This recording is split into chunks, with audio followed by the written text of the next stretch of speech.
तो जब भीष्म पितामह ने प्रतिज्ञा की कि आज मैं सुबह का सूरज पांडव नहीं देख पाएंगे, मैं उनको मार दूंगा। अब आपको पता ही है कि भीष्म पितामह अगर कोई प्रतिज्ञा करते थे तो उसका कोई अर्थ होता था, और इसीलिए उनको भीष्म प्रतिज्ञा भी कहा जाता था। ये जब बात कृष्ण जी को मालूम पड़ी तो कृष्ण जी ने कहा ये तो बहुत अनर्थ हो जाएगा।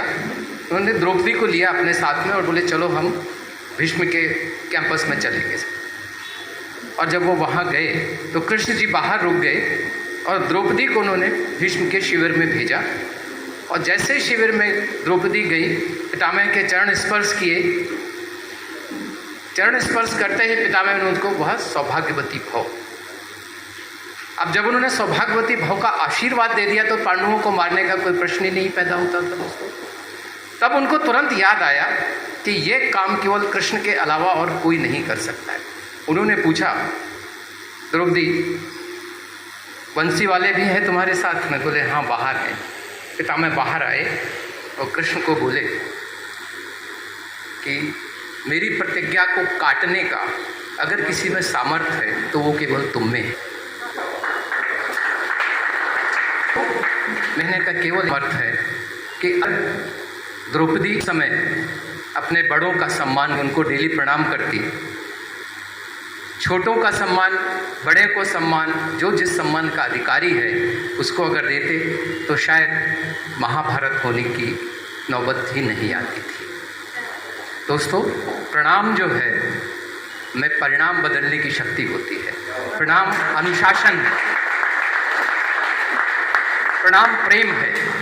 इसलिए मैं आप सभी को तहे दिल से प्रणाम करता हूँ।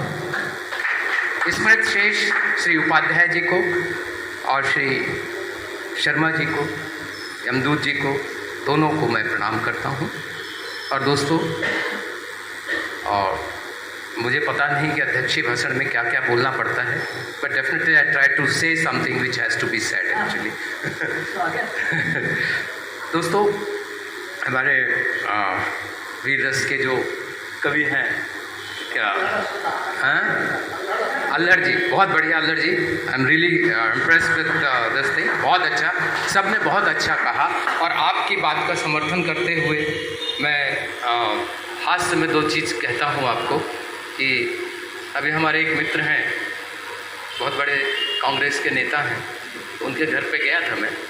तो मैं, होली का टाइम चल रहा है, मैंने कहा रंग लगा देता हूँ भाभी जी को।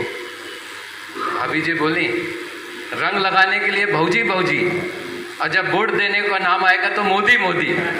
तो दोस्तों, आज शहीद दिवस है, शहीदों को नमन करता हूँ।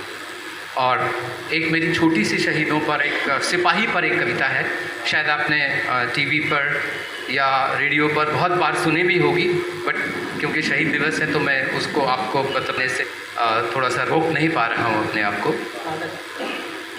कि वनिता की ममता न हुई सुतकान मुझे कुछ छो हुआ, वनिता की ममता न हुई सुतकान मुझे कुछ छो हुआ, और जीवन की क्या चहल पहल है इसे न मैंने पहचाना, और सेनापति के एक इशारे पर बस मैंने मिट ना जाना। देखिए, सिपाही जो होता है ना, वो मर जाता है, खप जाता है, उसका कभी नाम नहीं आता। किसका नाम आता है? जो बिल्कुल सेनापति होता है, कि वे आज इसके जो नेतृत्व करता है उसका नाम आता है।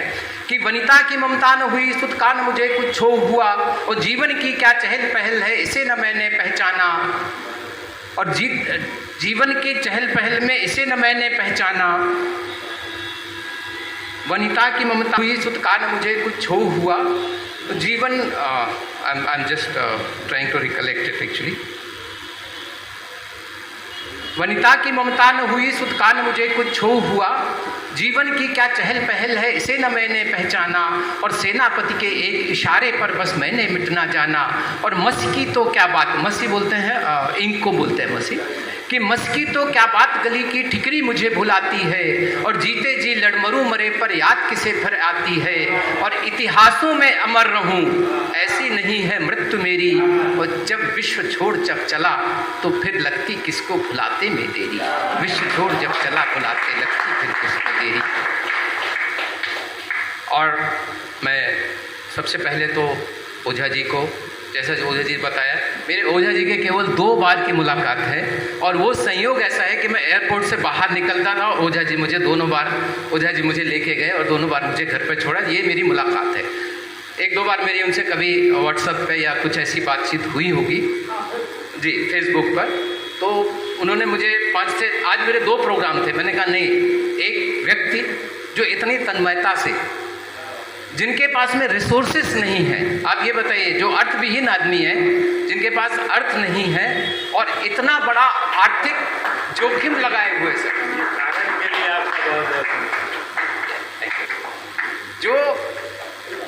जो व्यक्ति की सोच है, जो व्यक्ति की सोच और साधना, जो व्यक्ति ऑटो रिक्शा चला करके इतना बड़ा आयोजन कर ले, मुझे लगता है कि उससे बड़ा इस समाज को दिशा देने का काम मुझे लगता है ओझा जी जैसे व्यक्ति कर सकते हैं। बहुत संपन्न व्यक्ति हो वो नहीं कर सकते हैं। ओझा जी, मैं आपको बहुत बहुत प्रणाम करता हूँ और साधुवाद देता हूँ इस साहसिक प्रयास के को। और बहुत सारी मैं सुनी, मुझे इस बात का जरूर है कि जब यहाँ से जाइए, कुछ न कुछ अपने साथ में विचार, न कुछ अपने साथ अच्छी चीज़ें, अच्छी पंक्तियाँ जरूर लेके जाएंगे। तभी मेरी एक कविता है जो मैं आपको बताऊंगा। अरे भैया, इतना बड़ा, चलो चलिए। किस निर्गंध कुसुम की बासंतान के निर्गंध कुसुम बासंती मुस्कान व्यर्थ है, और जिसके सुर न समाए वो कविता व्यर्थ। तेसु के निर्गंध कुसुम की मुस्कान है, जिसका सुर न समाए वो